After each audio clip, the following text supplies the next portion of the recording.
माटी की मूर्ति से तकेली मुस्काए के,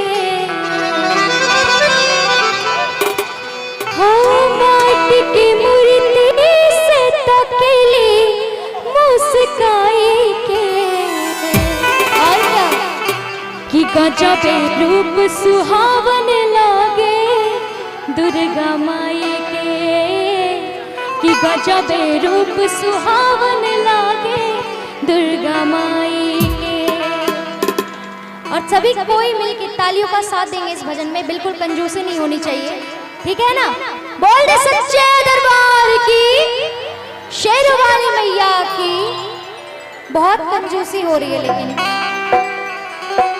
सब फोन। अरे माटी के मूर्ति से तकेली मुस्काई के, माटी के मूर्ति से तकेली मुस्काई के। गजब रूप सुहावन लागे दुर्गा माई के, गजब रूप सुहावन लागे दुर्गा माई के।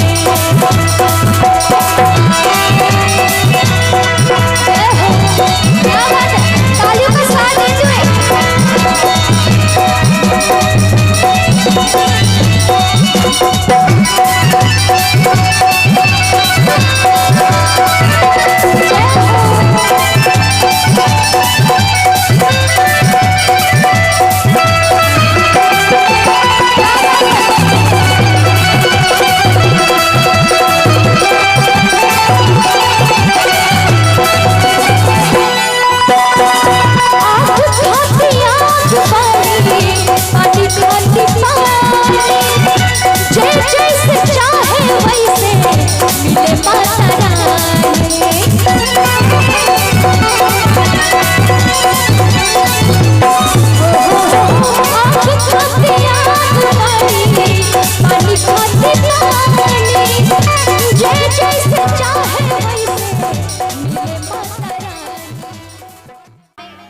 रितिका स्टेज शो है, फिर और भी बहुत सारे, अमित म्यूजिक सेंटर, बहुत सारे चैनल है, तो सर्च करके देखिएगा, आप लोग का डांस भी आएगा। क्या बात है। अरे आग खाती आग बाड़ी, जैसे चाहे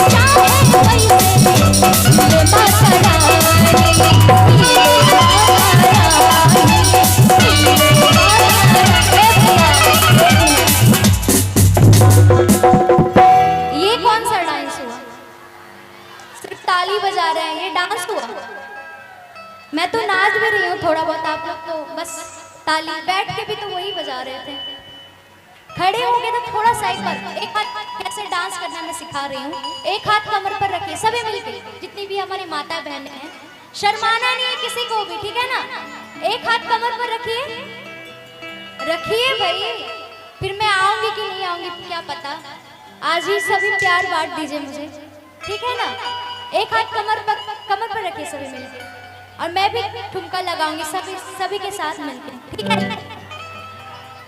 कि आग खाती आग बाड़ी, पानी खाती पानी, जैसे चाहे वैसे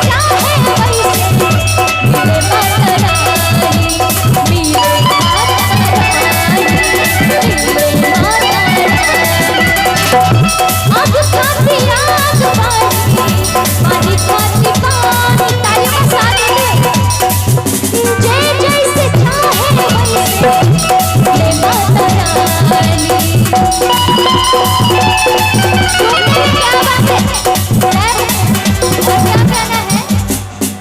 कि छन में मैया सब कुछ देली मन साई के। अच्छा, यहाँ पर किनको लगता है कि मैया से जो कुछ भी मांगती हूँ वो मुझे मिलता है? किनको लगता है? दोनों हाथ उठा के एक बार जरा दिखाएंगे, लगता है ना? तो तालियों का साथ दे दो। क्या कहना है? कि छन में मैया सब कुछ देली मन साई के, कि अजब रूप सुहावन लागे